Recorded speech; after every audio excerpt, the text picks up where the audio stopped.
Welcome to the Explorer Poet Podcast, an exploration of the blurry line separating our physical world from our abstract realities. Conversations and stories, myths and reality, science and the gods we worship, the esoteric and the everyday. Come explore with me. Okay. Hi, Cherron. Welcome to the Explorer Poet Podcast. Hi, thanks for having me. Yeah, absolutely. I'm glad you were able to jump on and join me here. So I came across your online presence through Twitter or X, and I kind of perused a little bit about what you like to talk about and what you're sharing. And it was when I jumped over and started reading your blog that I decided to invite you to have a conversation with me. And a lot of that is in, what you put up on your blog. A lot of it is in relation to education and homeschooling. And I myself am also a homeschooler. But you also talk a little bit about, obviously you talk about homeschooling, but you also talk about unschooling, which is something that we did pretty consistently for a while, and we're still kind of like half in, half out of that mind frame.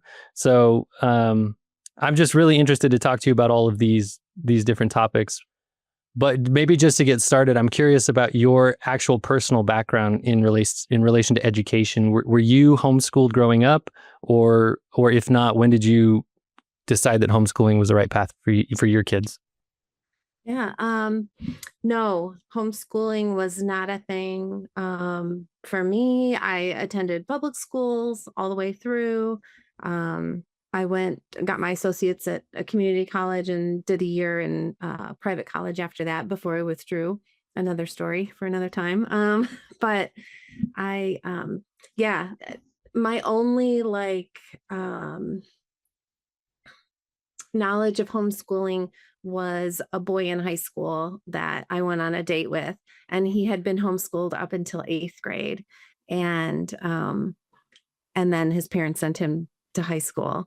And that was my only knowledge. But kind of then after that little bit of exposure, and then especially after my husband and I started attending church, boyfriend at the time, then became husband, we started going to church. And then a lot of people then in those circles were homeschooling their children. And so I did bring, and I did believe a lot of then all the standard myths about it, all the socialization thing, and just all the things. And so it was never something that I would ever think that I would ever in a million years do with my own children. And I'm sure we'll talk about it, kind of how that came to be, and how now I'm like a huge advocate for it and love talking about it and love sharing about it. So did you mean that you were homeschooled and then now you homeschool your own children? For me? Yeah. Yeah, I was homeschooled when I was growing up. Yeah, I just similar to the boy you went on a date with. I was homeschooled up through 8th grade, which was about the point where I think that was about the point that my mom wasn't confident in her ability to continue, educating. Right. So yeah, I was homeschooled up through 8th grade, and I have all sorts of opinions about that. But I'm curious because you said you came into it with some standard myths. That experience back then, even that experience going on that date, what impression did that experience give you at that time? Well, before you had your own kids, what impression did you have of homeschooling at the time? When you say standard myths, maybe we could list a couple of those. Yeah, in that instance, and I hate this. I hate talking about this because it's not something positive about myself. I was pretty judgmental, but this boy and I kind of locked eyes across the hall from each other, and I don't know, had a connection. He approached me and asked me out on a date, and we went on a date, and that was the first time we'd sat and talked with one another. And I found out he had a pretty significant stuttering issue, and I'm sure he was nervous. And in my head, I thought back then, no, I was young, boy, if he was in public school, if his mom had sent him to public school, they would have corrected that, but they didn't, see? So I felt that one had something to do with the other. And yet, now I know, just with knowledge and wisdom, that's not necessarily the case. And it's not a failure of anybody, and it's not even an a big issue to begin with. I don't even know if it's an education thing. Yeah. It's just who somebody is, and that's okay. But yeah, I really felt that. And I remember a homeschool family then that I had met, like I said, through church circles, and this mom who had been doing it a while and had multiple children that she was homeschooling, and I asked her the socialization question. I think because I was coming into church as an adult, and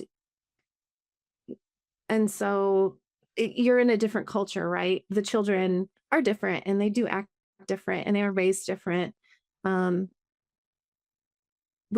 lot of people think of them as weird, right? And really, I think that just means they're a little more mild-mannered and well-behaved and into different things, into unique interests and stuff. And we can look at that and see, like, oh, they're weird. They're not socialized. They're not up on pop culture necessarily, or all those things. And I mean, I remember asking her, like, well, aren't you concerned your kids aren't socialized? And she was like right there with an answer. And she was like, oh, my kids are socialized. They're involved in this and this. And she goes, we're involved in so many things. I think they're too much socialized. And I was pretty impressed. I was caught aback, but I was pretty impressed with her, like, response to me, and kind of tucked that away in my mind, and then pulled that out later when quite a few years later, when we were looking at that for our own kids. But yeah, I would say those are kind of a couple things that formed my opinions or misconceptions about homeschooling. So, but other than that, like, very low exposure to the community until it came time to do it. Yeah.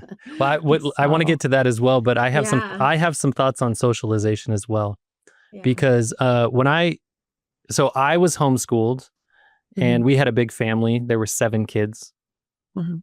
And I'm homeschooling my kids. I only have 2. But when I look at the homeschooling of my youth or my childhood, and then the way that I'm doing homeschooling here, fundamentally, there's not a huge difference in the process. But I can say that when I finished 7th grade, and then I was going into 8th grade, and it was my first year in public school, socially, I was completely lost. I was like a wreck, right? And I was just so nervous. I had no ability to like just be myself around all these kids. And so I think I did grow up with this idea, even personally, having gone through it, that I would have fared better had I been given that opportunity to be more, socialized. Mm-hmm. Looking back on it now, and having my own kids be homeschooled. Now, they have been to school a couple of times, but as soon as we were able to go full-time with homeschooling, we did it. But now I just have a completely different idea about what socialization even means. Mm-hmm. Because the thing is that when you're a kid, you just grow up in the environment in which you're in, and you adapt to that environment, and you do your best. But now, as an adult looking back, I can see that it wasn't the absence of school that was making it difficult for me to socialize. For me personally, I think I was growing up in an environment that wasn't exactly healthy in my own home. And I think that socialization actually doesn't come from the outer world. It comes from the way that parents interact with their own kids. It comes from the dynamic that you develop in the home. So are you this authoritarian who, your children must obey everything that you say? Or are you trying to look at them like little developing people look them in the eyes, have conversation with them, show interest in the things that they're interested in. Even if you can't wrap your head around why somebody would like something, you can at least smile because they're smiling about it. Right. And so I think that socialization is actually much more just about like healthy interactions between parents and kids, because any kid who feels loved, accepted, wanted at home is going to have so much more confidence to be themselves when they go out into the world. And so when I watch, it started young. When my kids were really young, I would watch them interact with other people. Like we would go out into the wild, whether we were at a park or, at the time we were going to church. So whether we went to church or just people in the neighborhood, and to watch my kids interact with them was shocking to me, because they were able to look them in the eye, ask questions, have a conversation, not show any discomfort whatsoever with whoever, these adults or even other kids they were interacting with. And it took a long time for me to figure out why it was that they could do that when I was never able to as a kid. And I realized at some point, like, oh, it's just because I do that for them. Like, I just talk to them as if they're people, as if they have these internal worlds, and as if I'm interested in it. And so that's my take on socialization. I don't really think it matters that kids learn how to be popular or, have, I don't know, whatever you think like whatever people think socialization comes, like whatever type of socialization comes from schools. I don't think that's absolutely necessary. The way I see it now is basically like if you can give your kids a firm foundation of knowing that they're loved and wanted and part of the group at home, then when they go out into the wild, they'll actually gravitate towards the kids with whom they want to genuinely spend time with. That's Absolutely. my take on it. Yeah. I've as thinking through those things, I 100% agree with you. I feel like there's two different things that we talk about when someone says socialization. It's like, what do you mean by that? And I think there's an aspect of like how a person is socialized in the way that, like you're saying, can interact with other people, manners, whatever, etiquette, whatever you want to add to that, social graces. Just interacting and being in relationship, forming friendships, things like that. And then the other aspect is being around a bunch of other people, like having friends, I guess, having lots of friends. And so, I think just in having conversations with, especially my daughter, who she's going to graduate this spring. So we're like at the end of the line with her, and kind of looking back on her experience being homeschooled. And she says, she's like, a lot of the time I didn't feel isolated.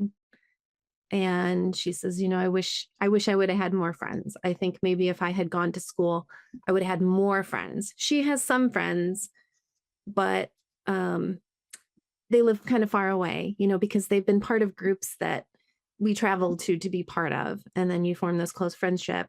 And then, they're out there and we're out here, and now they're older and they have licenses and yet, jobs. And so you just kind of like lose touch. And then if you're not making new friends, that's really hard. And so she's in this weird time where she's feeling really alone and wishing she had had more friends. So I get that part of it. A lot of people consider that part of socialization. Like, how many friends do you have? And yet I try to reassure her and tell her that socially she's like amazing, and kind of actually always has been. How you're talking about your children being able to go up to other adults and interact perfectly fine with them. And both my kids have always been that way. Even when they were younger, they did go to public school through second and third grade.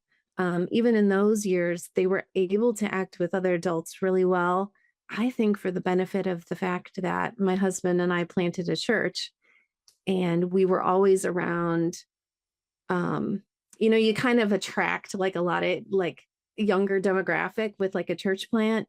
And so these were 20 something, 30 something people, maybe didn't have kids yet or had like really little babies. So my kids are always around like other adults interacting and them talking to, the adults talking to my kids and vice versa and stuff. And that's just kind of carried through. Then once we got into homeschooling, and I think a lot of in homeschooling circles, the moms and dads are super involved. They're there for all the events. They're teaching the workshops. They're interacting or hanging out. And so kids are always interacting with people older than them, peers that are a little older and younger, and the moms and dads. And so there is a lot of that comfort in talking with other people and having poison, not being afraid, to ask questions or to share their thoughts, and they want to do that and everything. And so I try to encourage her with that. And I always try to encourage her too, like just naturally as you get older, especially after you graduate, then you're going to be, going to college maybe, and then working, and your circle gets so small, and that's okay. That's okay. You make friends at your work and they're all ages, and maybe you make friends in your school and such. And I mean, I know as as a 50-year-old, like my circle is so small. I've got like the larger, homeschool community or whatever, acquaintances and stuff, but my really tight friends are very few, and that's, I think, normal. But anyway. Yeah. No, I agree. I think that if for some reason we expect kids to have these big groups of like big circles, but statistically, the older you get, the smaller and smaller those circles get for everybody. And it makes sense because you become more and more certain of who you are and who you want to spend your time with. And isn't that, in a way, it's not a terrible thing to teach your kids that early. The other thing about socialization that I just thought of while you were talking was boundaries, and like just if we want to flip it around and say, well, what type of socialization are kids getting at school? They're getting these like very rigid boundaries around like, this is where you have to be at this time, and the bell tells you what to do, and you have to put up with kids that everybody who's gone to public school has had to put up with a kid that made their life difficult. And so there's like this strange kind of like authoritarian enforced boundary system, but a complete like lack of personal boundaries in that space because of these other kids. And it's very interesting because watching my kids, they seem to know how to, even if an adult was to, say it's like their uncle or something is teasing them in a way that they don't want to be teased, my kids have the ability to say like, don't do that. I'm not okay with that. And that's something that I was never capable of as a kid, again, because of, I think, the environment growing up. Anyways, I'm curious then, when you decided to do homeschooling, what was kind of your thinking behind it philosophically? Maybe on both sides, like thinking about why you wouldn't want to send your kid to public school, but then also why when it came to homeschooling, what was your philosophy around that and the process? Like what was like the deeper goal, like the real incentive for doing it at home? So we did start out at the public school with the kids. And like I said, we had planted a church, we were in ministry, and I think in our heads we had that thought, which I guess is pretty common, like, oh, my kids are little missionaries in kindergarten and they're going to reach their friends, and which is, I think it's totally wrong now. It's like throwing them to the wolves. But anyway, but at the time I think that was our rationale. And I think we kind of used that because we did have a lot of people around us who were like, well, you're Christians, aren't you going to homeschool your kids? And we're like, we just really don't want to, we are excited to put them in kindergarten. We'd had them in preschool in a Lutheran church nearby, and it was wonderful. It was lovely and the perfect preschool experience that you could want for your kids. Went to kindergarten, great. There were little things kind of looking back now that I didn't like, but overall positive experience, like the teachers and the kiddos and the families. And then first grade, fine. So my daughter's a year older than my son. They're like Irish twins. They're like 2 days shy of a year apart. So it's like one grade, then the next grade. And first grade was fine. Second grade, fine. Third grade. And then my son was in second grade, and his teacher, we weren't, there started to become issues. And so he seemed to be bored. Like we could just tell he was bored with the materials, math in particular.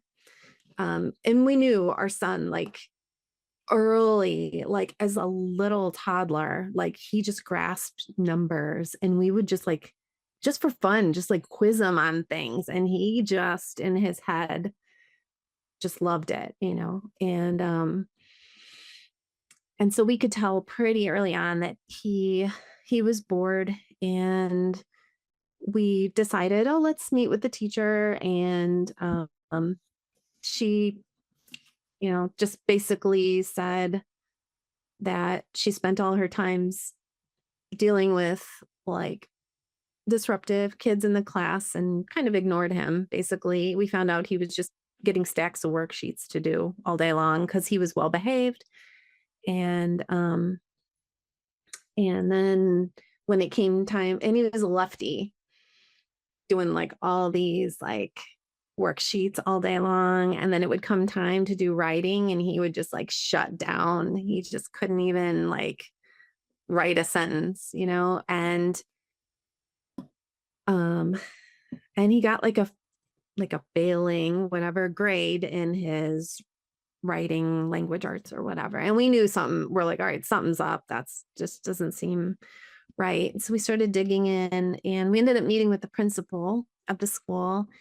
And we said, hey, we think he's, bored and such. He goes, well, let me pull up his MAP scores, which are like those standardized tests. He pulls them out, and he's like, oh, yeah. There was like a chart of kind of where everybody in the class lies and the average of everybody. And our Calvin was like off the chart, like totally off the chart for math, like way ahead. He goes, oh, he's way ahead there. And he's way ahead in his reading and language arts and stuff too, like way ahead. He said, maybe we need to move him up a grade. Let's have him meet with the school psychologist, and we'll see about that. And so he met for 20 minutes for 3 weeks with the school psychologist. She wrote a recommendation, gave it to the principal. Principal told us, nope, he's fine where he's at, leave him. I go, okay, well, is there anything extra like enrichment that can be done with him? He's just sitting there bored. And they're like, no, there's really nothing else for math until middle school. He's like with this Common Core, everything is kind of brought down to the lowest common denominator. So if he's ahead, that's even, worse. In a few years, he'll catch up, or, it'll even whatever. And I'm like, do I give him more stuff to do at home at night? And I'm like, I'm not going to do that. Like he's been doing stuff all day. I'm not going to bring him home and give him more stuff to do just because it just didn't seem right.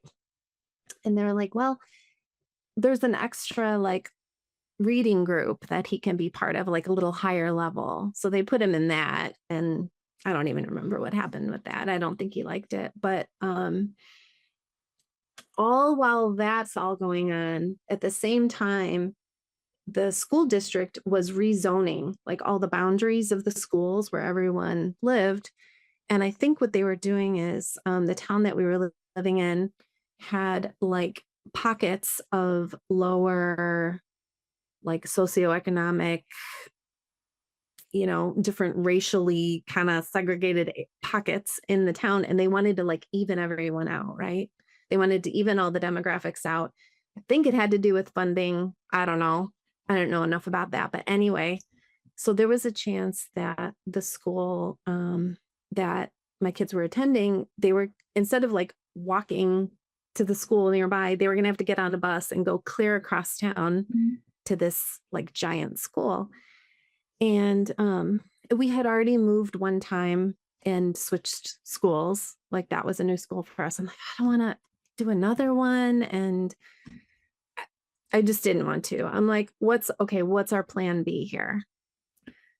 I'm not happy here. And there's this looming over us right now. But what's plan B? Private school? So there's a private school in like the next town over. And we looked and my husband said, oh, I think we get a discount because like I'm a pastor, right? And we looked it up and he's like, oh man, he's like, even if I worked like 2 other jobs, he's like, we can't afford this. Like 2 kids, like it was just insane for elementary school, So you're thinking like, am I going to get my money's worth? It's just elementary school. So he said no. And then it was like, well, what's plan C? Homeschool? Like, I don't know. And I'm like, well, let me look into it. And so my personality is I just research all the way. I just totally research. So I'm like, who do I know that homeschools already? And I knew a couple other people. And so I took this one other pastor's wife, mom. I'm like, can I take you out to coffee? And I just grilled her on every one of those myths and misconceptions, that I had. I asked her the socialization question. I asked her, how do you get your kids to do stuff, for you? How do they listen to you? And just all the things. And what exactly do you do? And she beautifully answered everything for me. And I was like, wow, I really thought there were things out there that didn't have answers to. Like I thought, I don't know. I just thought maybe they would have to admit like, no, it really isn't all that great or something. I don't know. And then I met with one of the girls in our congregation. I knew she had been homeschooled and I met with her mom. So her mom was a veteran, she had graduated all her kids and had homeschooled them all and was pretty involved. And she sat with me for hours. And like, it was just beautiful how these other moms just gave so much of their time and, just answered everything for me and reassured me and gave me advice and encouragement. And like, that's who like I am right now. I'm like, let me just like pour into other people like they did for me during that time of my life. And so we decided even before like the news came back on the rezoning, it turned out we wouldn't have had to go to a different school. My kids would have been okay. But by that point, I had become so convinced that I want to try this. Like I'm home already. I hadn't gone back to work after having the kids. I'm already home. Like I'm in a perfect position to do it. And I had realized that that being able to have my son at home, like he could move as fast or as slow in whatever he was learning in all his math and such. All I had to do was give the resources to him and he could go at his own pace. Grades didn't matter, grade levels didn't matter. And we didn't have to do Common Core. We weren't tied to that anymore. So we would have freedom to do that. And also too, like another issue I didn't mention was my son was getting like bullied. I hate to use that word because it sounds so heavy, but he really was. Like in second grade, he was getting his lunch stolen every day. He would sit with his lunch bag on his lap and take out like one cheese stick and eat it, and that would be it. And then he'd have to function the rest of the day in school. And so like I'm like, bring him home and it will solve that problem. He can have warm meals as much as he wants.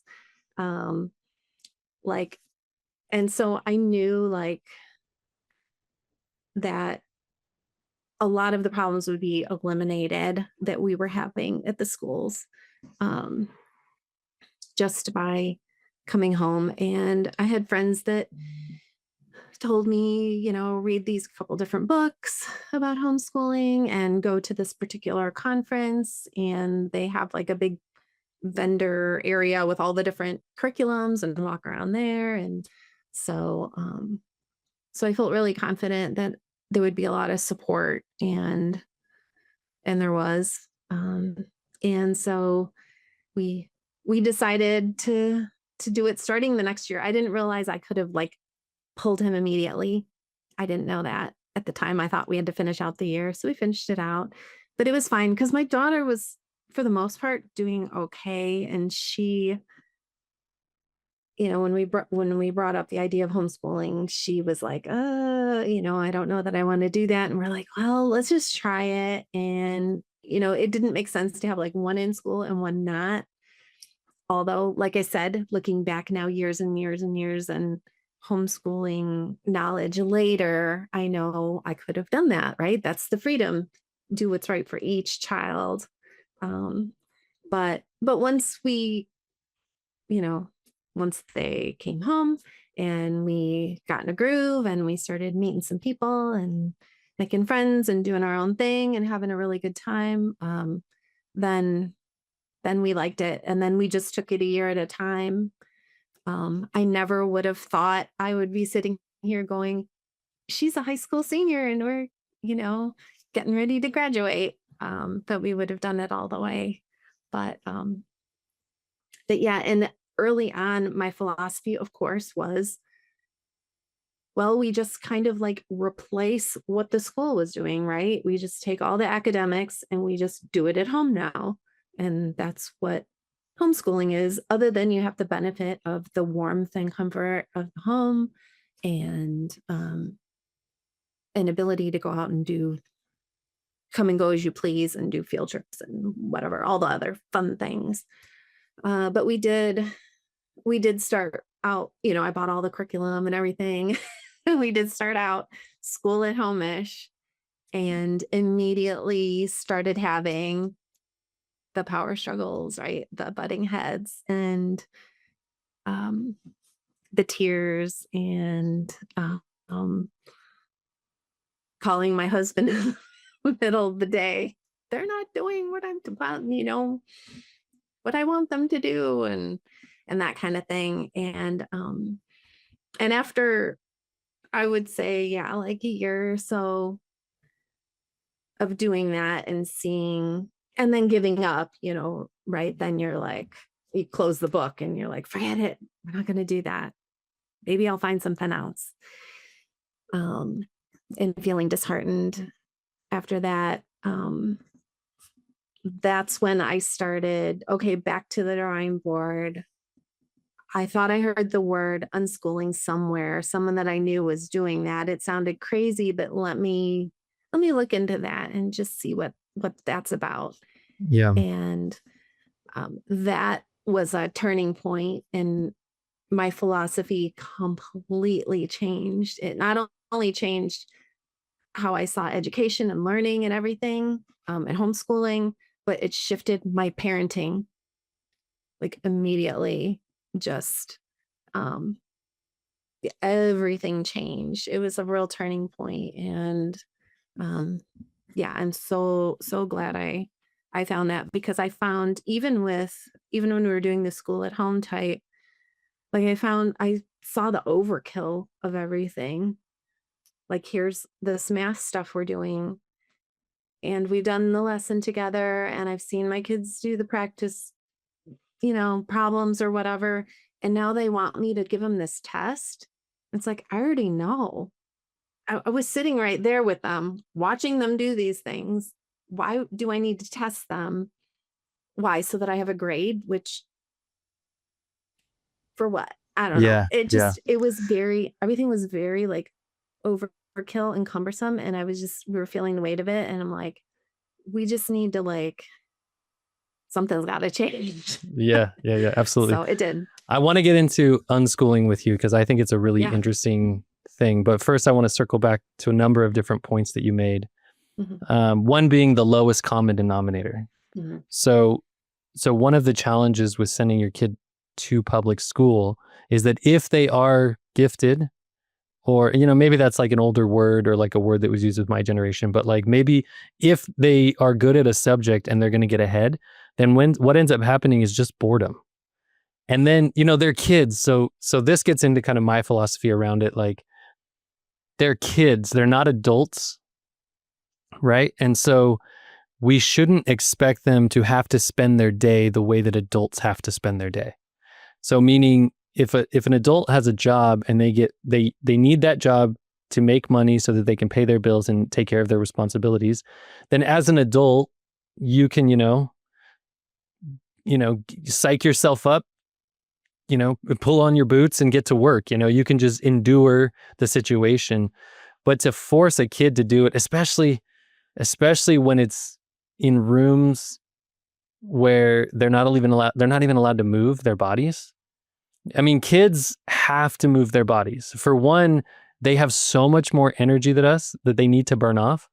But another big part of it is that children learn through their bodies. Like, they learn by engaging with the world through their bodies. And so to have them sit at a table and work on worksheets all day long, it's literally arresting the development of that child. And then, you know, if they are getting ahead, then whoever, and that's the thing with public schools too, is whoever that child is in the room, who is the trouble child, who comes from a family that's like not a healthy family, that they're not being treated well at home, they might not be eating well at home, their parents might have no interest whatsoever in their education and academics, then that child is the goalpost for the entire classroom, because you can't leave a child behind, right? And so what I see with a lot of this, and then you were talking about the bored teacher. I saw bored teachers, I saw anxious teachers, I saw overwhelmed teachers, I saw authoritarian teachers, and I don't like any of that for my kids. Like, I don't want any of them. If I had a boss who was just mean, who was always mean, and I couldn't figure out how to interact with them in a way that made life even enjoyable, then I, as an adult, could go get a different job, right? I'm allowed to pick myself up. You know, as an adult, if I come into contact with toxic people, I have the right to walk away. Right. But as a kid, you don't have the right to walk out of a room where there's an adult who's just not a pleasant person, who's an authoritarian, or who's bored, or who doesn't see you for who you are, or, you know, or just is overwhelmed and can't give you what you need. So there's so many reasons that the education system, it just kind of builds up to this place in my head where if you think about mental health and emotional health, there's a reason that even in elementary school and middle school and high school, like the increases in mental health problems are going up each year. And it's just not an environment where kids can be healthy. That's how I see it. And so when I bring my kids, you know, when I brought my kids home and we started homeschooling, for one, they don't have to get up at like 6 a.m. every morning to get ready to go to work like they're an adult. Like, kids need much more sleep than adults because their bodies are growing, their minds are growing. They just need that rest. And to see my kids just get that extra hour, 2 hours, 3 hours of sleep and kind of wake up naturally, they're just they're in such better moods. They're so much more pleasant people because they're just not overwhelmed physically. Right. And then to be able to move their bodies, we do give them assignments. We have them read, we have them do math, they have science, they have social studies, whatever. But to allow them to just get their work done, and when it's done, they can just go be kids. It's so much healthier for them. Like they're just happier. They're just so much happier. You could see it on their faces. They'll come inside and they'll just, like I'm in Idaho and the weather's just been beautiful the last week. And my kids, because we had a winter, because we're in Idaho.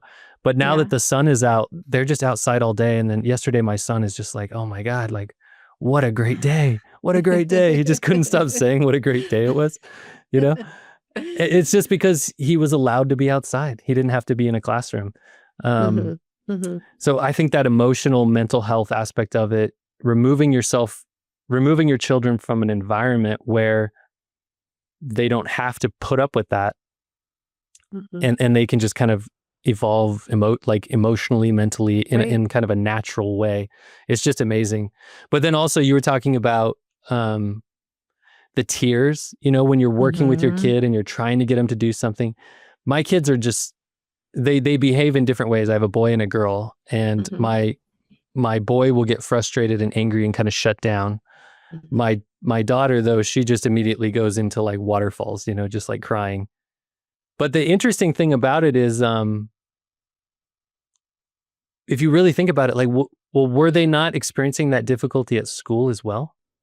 And at school, was there somebody there to say, okay, let's take a break, to give them a hug, to encourage them, to say, hey, it's okay. You're learning. You don't have to be perfect. You don't have to understand it. You don't have to know this. We're learning it. And when you learn things, it takes time to figure it out. And anytime you learn something, anytime you try to improve at something, you're going to feel frustration. You're going to feel a little bit embarrassed, but that's okay. And we can work through it. And that's what we can do at home. But to imagine that, like, well, who's doing that with a room full of 30 kids? Who could even possibly do that with 30 kids? And you don't even realize those kind of things until your kids are at home with you. So I don't know, like a lot of it for me is the mental, emotional, psychological aspect of it. Yeah. Also, I love the name Calvin because I'm a huge Calvin and Hobbes fan. Aw, nice. Yeah. Which is, it was one of my favorite books as a kid, and now my kids love it too. So that's fun. I agree. So all that stuff, like, it makes so much sense. And one thing though to think about is there are parents out there who have never even thought about homeschooling. In a way, you could easily just imagine that they grew up, they went to public school, everybody they knew went to public school. And as humans, psychologically, what we do as humans is whatever we experience, whatever's true in our sphere, we kind of just imagine that that's true for everybody and it always has been. And so, public school has been around longer than any of us have been around. And so it just seems like something that this is just the way you do it. And so I guess my point there is just that I would never judge a parent for sending their kids to public school. Right. Especially if that parent is also struggling to pay the bills or, just take care of things. Some parents just may not have the option, but I think statistically more and more people are finding a way to take that option. Yeah. I think, I've even been in discussions with people about like when both parents work, or a single parent situation where the parent has to work. And there are people that do it. People find ways to do things, but you have to have a really good support system around you. And, not everybody has that. And so, and I think, like I'm with you. I think, homeschooling's not, I wouldn't say it's the only way or even the best way for every child. Each parent knows their child and has to decide what's best for them. And so some kids really thrive in that environment. I think I did pretty okay in school. I got by and I enjoyed it, and things went pretty smoothly for me. So I would I guess to your point, that's why I thought, well, I'll just put my kids in public school then, and it worked well for me and it'll work well for them. Um, and then maybe because I was so like invested in my kids or something, I don't know, when little struggles came, um, it was surprising and it was enough such that I looked, like I said, to plan B and C. But Yeah. but yeah, I did write a blog article about people who should not homeschool. And I listed like, I don't know, 10 different points of people who should not do it. And have some interesting things there. So because I know a lot of people, because I'm so outspoken and I have been for years, a lot of people around me, especially friends who are teachers and stuff, have said, well, that's what you think everybody should homeschool and you think it's the only way and you think it's the best way and you think it's the answer to every single problem. And so I wrote that article kind of in response to that and said, Yeah. actually, no, there are situations where maybe you shouldn't. So Yeah. I would guess that there yeah. definitely are. And also there are instances where we've had amazing teachers as well. Like our kids have had some Yeah. really great teachers. Mm-hmm. Yeah. Yep. Yeah. Yep. So have mine. Absolutely. The other thing you were talking about was the process. So you got into homeschooling. You did it. You basically were trying to mimic public school at home for about the first year, which I Right. think is a very natural process because it can be really Mm-hmm. hard to think, well, if they're not being educated this way, how are they being educated? Mm-hmm. And a big part of this idea of like education is preparing our kids for the future, which Mm-hmm. essentially means getting them ready so that at some point they can make money through a job, they can have a career. Right. And for me, I think that a lot of what the public education system is doing is not actually educating them, but just preparing them to like sit at a desk or Mm-hmm. stand at a line or, just be at a job and just know that that's what you do all day. And it's not at all preparing them to like go pursue the job that they really want to pursue or Mm-hmm. helping them understand what types of jobs are out there and what the economic differences are. Like there's just so, as far as preparing them for the future, it really is just about being in a place at a time. And so you bring that kind of mentality home and you realize for me, it was just this idea really simply of like, my kids aren't buckets to be filled. Mm-hmm. They're like these developing people who need to figure out who they are, what their skills are, and then go pursue that thing they're most interested in. Right. And another part of it is economically, like I don't really care if my kids are like very wealthy, if they Mm-hmm. have, if they become millionaires or anything. That doesn't really matter. Right. What actually matters is them pursuing what they enjoy or what their interest is. Like what I think about this for myself even, and it's kind of the direction I take with this podcast. What am I eternally interested in? And if you could find those things that you will always be interested in, no matter how much you learn about them. Like for me, I could read depth psychology and Jungian psychology forever and just find it fascinating because I love the imagery. I love the words. I'm a writer. And so I just love being able to see, the deeper message in things. And so Mm-hmm. I can always pursue that with delight. Like I can read and write for the rest of my life. So what is that thing for my kids? And as long as people really do pursue things that they have an eternal interest in, at some point they will be able to provide for themselves, even if they're not, overcome with wealth, even if they don't have all this extra, dispensable cash, they'll be able to provide for themselves. Anyway, so that's my thinking around like the transition between public school to homeschool. And I think, you had that same realization in some way where like, oh, my kids aren't just some bucket to fill up. And so then Mm-hmm. you started exploring unschooling. So I want to turn it back over to you to kind of like, what is unschooling? What did it look like for you? Why do it? How did it work? All that stuff. Yeah. Yeah. Unschooling, also another term people use is self-directed education. So it's going from um, thinking of learning and education like the schools do it, where there's an authority figure, the teacher, pouring information into the student who is like this empty bucket, like you're saying, like just filling that student with a particular set of information. We think of it like all the academics say that kids learn in school. And it's taking that and and actually if you kind of translate that to homeschooling, where then the parent or whoever is the teacher and the child is the student, and it's this top down kind of model, and it's taking the parent and not like removing them, but putting them kind of next to the child.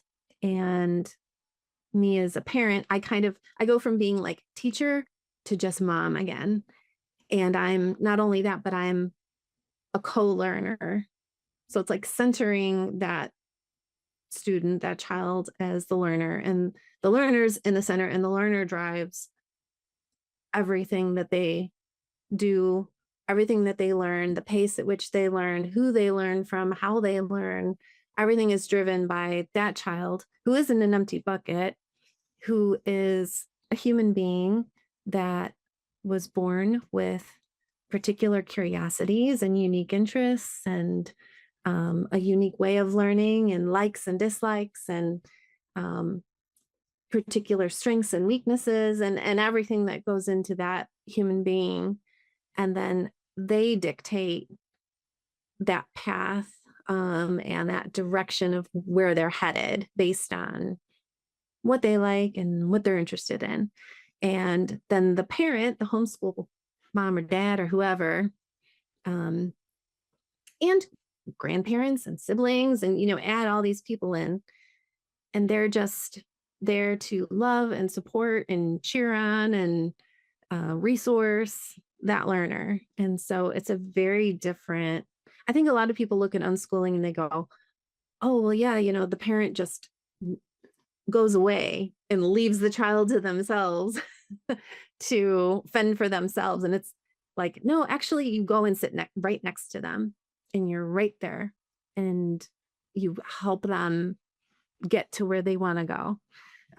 So that's kind of how that looks. And the self-directed education is you give that child then for complete freedom to learn whatever they want, whenever they want. And we know based on, if you know a human, if you know a child, if you really, really get to know a child, you know that they do want to learn.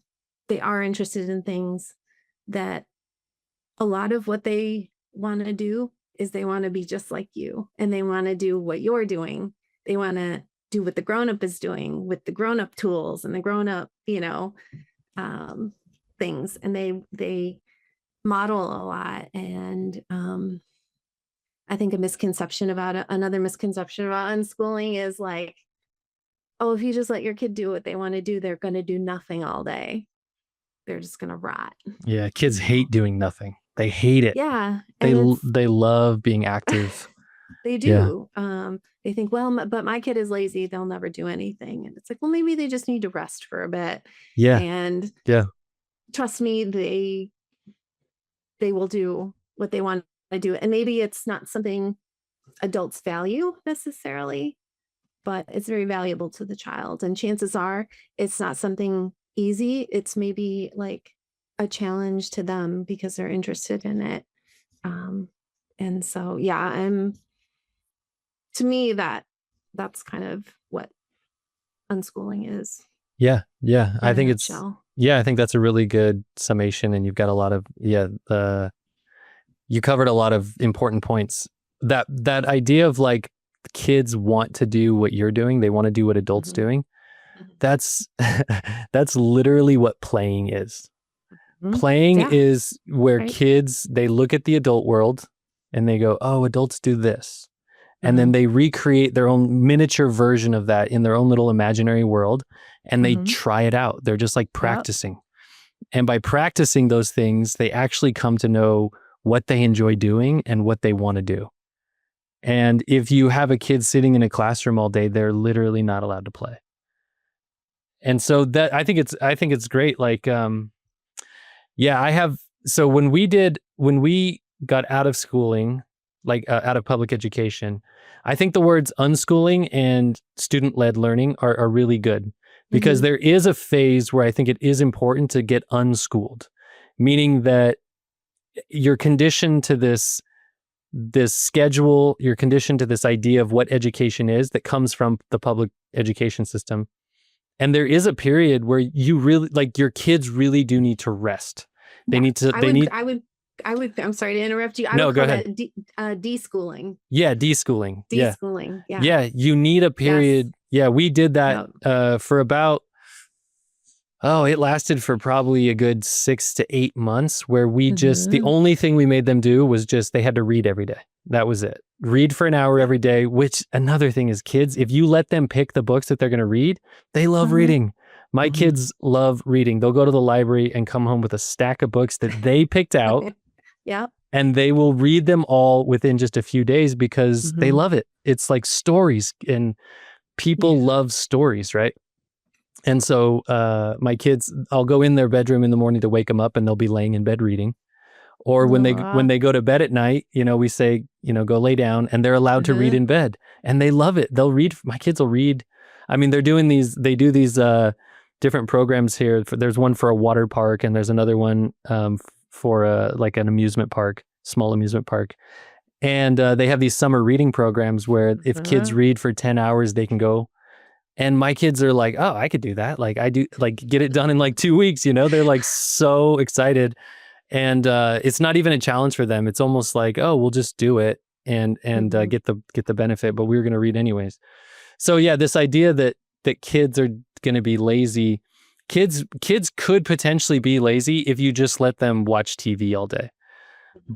But if you set some boundaries around that, then they're going to have to, one of the great things about this self-directed education or self-directed learning is that it teaches them to deal with boredom. Because boredom is always, even I struggle with boredom. It's like, I'm a workaholic, so I keep myself busy all the time trying to do what I can, because boredom is like, it's a difficult, painful emotion. Yeah. And if kids do have boundaries around, screens or TV or whatever it is, then the rest of that time period, they're going to have to deal with boredom, and they'll go figure out how to deal with it. So my daughter, she just for whatever reason, she's really into like fashion. Is something that came, it's not my interest, it's not my wife's interest, but she really likes fashion. And so she starts playing these games on the computer. She's playing these games where she's like designing fashion. And then all of a sudden she, during the time where she's not allowed to be on screen, she's like, well, what can I do? She goes to my wife and she says, can I take a sewing class? So now she's sewing, right? So she spends, when she's on screen, she's literally designing clothes. And then when she's not, she's learning how to sew. And that's like the perfect example of like, just let them kind of pursue that thing that they want. Let them be bored, and they'll figure out how to not be bored based on actual learning, based on actually doing things. Yeah. We are kind of hippies in a way. I do not set any restrictions on screens or anything like that. Oh, that's interesting, because I actually think we think about that sometimes. So I'm curious what your experience is with that. And so there are times where they will binge or scroll for, just the way we would do it, where you just sit and you're just mindlessly scrolling. But I would say the majority the way that of the way that adults lose screens, right? The way that I do. I know. I know. Like we talk, my wife and I talk about that too, because we're like, we got to make sure that they're not on screens, but then we're just like scrolling YouTube or something. Yeah. TikTok is my bad one. But anyway, but yeah, I've just, in watching them, I've noticed they both love games. And so they're playing these games. They're doing Minecraft. They're things that are really engaging and do use their minds. And they've actually learned a lot through just playing games. They're just gamers. They just love it. Both of my kids. But there will come points where without me saying, okay, get off, they do reach a point where they're like, okay, I'm tired of this. And they'll go do something else completely not screen related, not computer game related or anything. They'll go get into things. Something I've found that they do is they get ideas of little experiments or crafts or things to do, and then they'll want to go try it out. And Yeah. that's started, like you're saying, like your daughter with the fashion, that's spurred a lot of things because they're like, oh, now I want to go do it in real life, and I want to sew outfits for my dolls, or I want to go, my daughter's in horticulture now, and she's like, I want to go to the store and get a plant and take care of it. And so I guess, I don't know, people would say like, oh, that's self-regulating or whatever. I don't know. We just, I think the philosophy behind it for me, because like, I learned about radical unschooling. Are you familiar with that term, radical unschooling? I think I've heard it, but I just imagine it as like completely hands off. It is, what it is it's the unschooling portion, like the education part, and then it adds in the parenting part. So it's radical unschooling is like that parenting. It's Dana Martin. She's the one that kind of like coined the term and made it popular. But so it's removing all restrictions. I mean, it's a whole philosophy, obviously, Yeah. of like position of parenting, getting out of that authority figure and more of a partner, like partnership. Yes. Parenting. Yeah. But you remove restrictions around food, and you remove restrictions around bedtimes and stuff like that, and around chores and like everything. And so that's why I say I'm kind of like hippie in that way. People find out, they're like, what? Well, I've heard, oh yeah. Our kids are up later than we are. We go to bed before our kids because we just get tired. We can't take it. Yeah. We're busy people. But there's a couple of people like in Silicon Valley who I really like to listen to. One of them is Naval Ravikant. He's the founder of AngelList. Really smart guy when it comes to business, but also very intelligent as far as mental and emotional health. He's a great listen. But he does that. He talks about, I listened to him recently on a podcast, and he said, yeah, my kids have no restrictions whatsoever. Like if they want to stay up, they're allowed to stay up. If they want to spend all day on screens, they're allowed to do that. If they want to order ice cream at 9:00 at night, they're allowed to do that. Yeah. And the other guy who I've heard talk like that, and I don't know if he has his own kids, but he just, it was in his conversation with Naval, is a guy named David Deutsch, who's the author of The Beginning of Infinity. He's like a kind of a very forward thinker in terms of physics and that kind of space. And he said the same thing. He was talking about if a game, speaking specifically of things like Minecraft or Roblox, if a game is engaging for a child's mind, it's challenging them, it's questioning them, and so they're going to keep pushing on it. And as soon as it doesn't feel like a challenge anymore, they'll just walk away. So as long as they're feeling that challenge, that inspiration, then they're going to keep going. And the thing that you said was that your kids are engaged, they're learning. There was a game that I played when I was a kid, and I would play it for hours and hours and hours, called Civilization 2. Okay. And it was just like, it was kind of like being the leader of an empire, and you're trying to build, a country, and then you got to go fight other countries.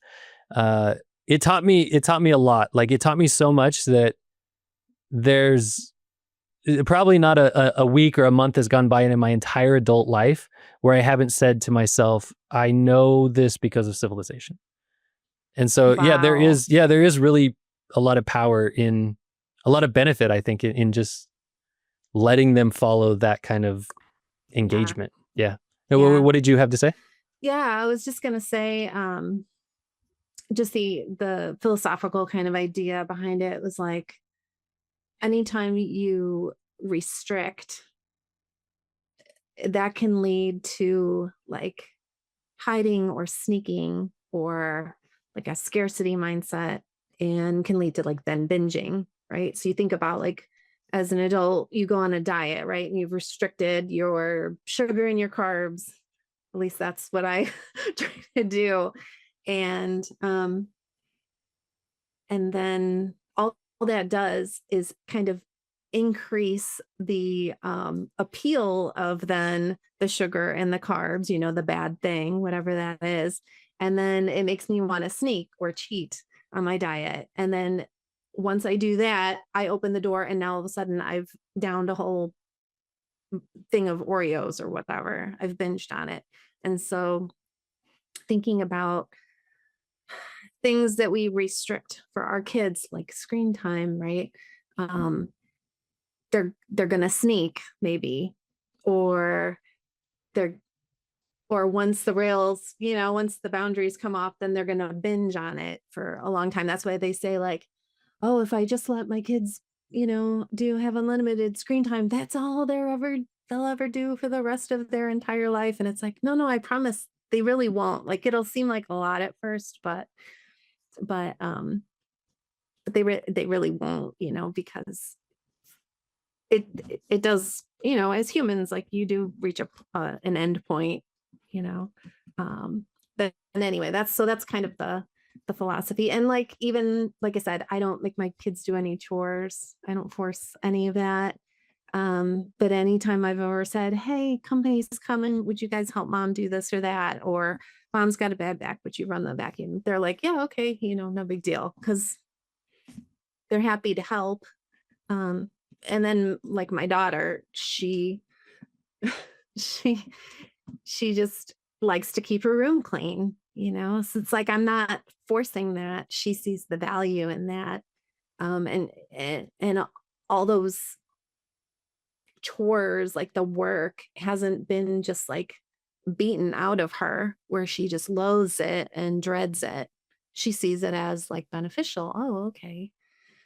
This is my space and I'll keep it clean. And maybe I'll help mom make the rest of the house look nice too. Because that feels good.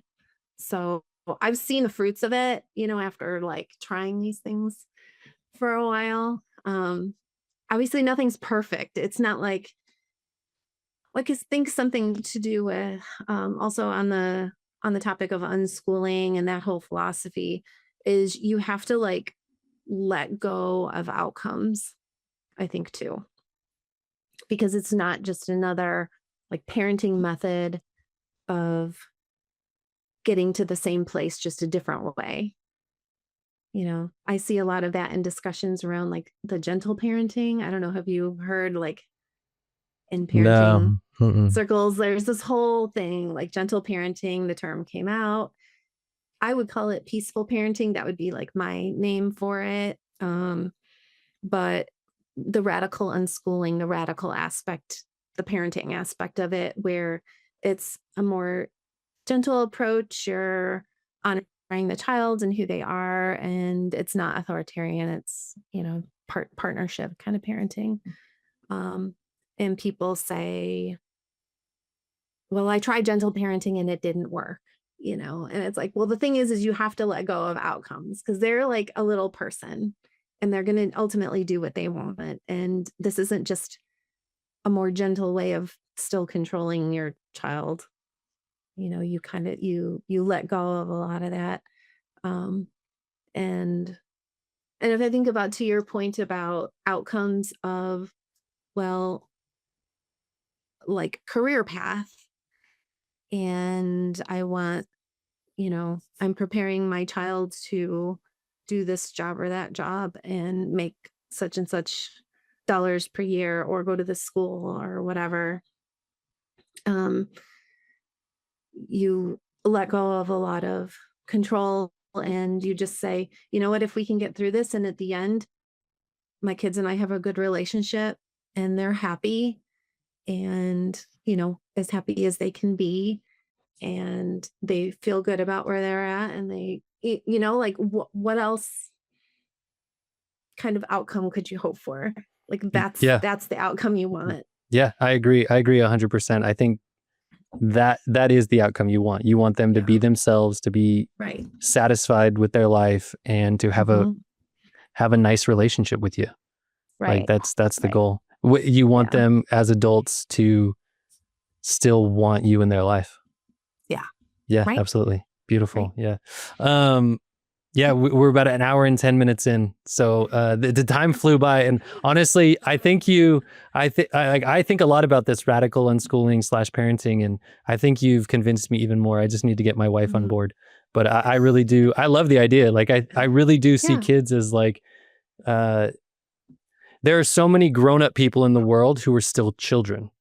And they never really got to learn certain things because of their environment. And the sooner you can start treating children like they are capable and they can, they have some autonomy, they can be responsible for themselves, I think the sooner they learn a lot of beneficial aspects of being an adult. So I think it's great.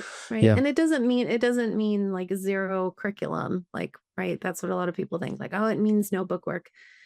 It means if the child wants that, then you do it. Yeah. But if they don't, you respect that too. And so the kids and I on Wednesdays, we still sit down and they're like, Mom, teach us, the Constitution stuff. So we've been going through that. And they're like, we like these lessons with the little games and stuff. Okay. So it's chosen by them, they dictate what is done. So I guess I just add that as a caveat, like, what people think it's just a free for all, and not necessarily. It's just what that learner chooses, what they want. And they will. Like I've had that experience in my home as well. Like my son wanted to learn math. He asked us, "Hey, can I start doing math again?" And so they will want to. Yeah. All right. Well, thank you so much, Cherron. This is awesome. It's been really fun. I appreciate your energy and enthusiasm for the topic. If people want to find your writing, your blog, if they want to find you on social media, where should they go look? So my blog is, let me think of the address, cherronsue.wordpress.com. And I write about our homeschool journey and just my random thoughts. And I've written about other topics too. But on Facebook and Instagram, it's Peaceful and Free is kind of where I've shared stuff. I've not been super active there. Or on X, it's just Cherron Sue. Okay, awesome. Yeah, and you've got two recent posts, or the two most recent posts on your blog. I wrote them down here because I read them. Government's role in education, which I thought was really good. And then also this post about cat and mouse, which was more about like that was very tangent. No, but that kind of stuff is really valuable. And I think the ability to see it's about like people who are sucking your energy, basically, like the people who maybe not be healthy to keep you around. So all of your content's great. And I appreciate you taking the time. Thank you so much, Cherron. Thank you, Josh. Okay, bye.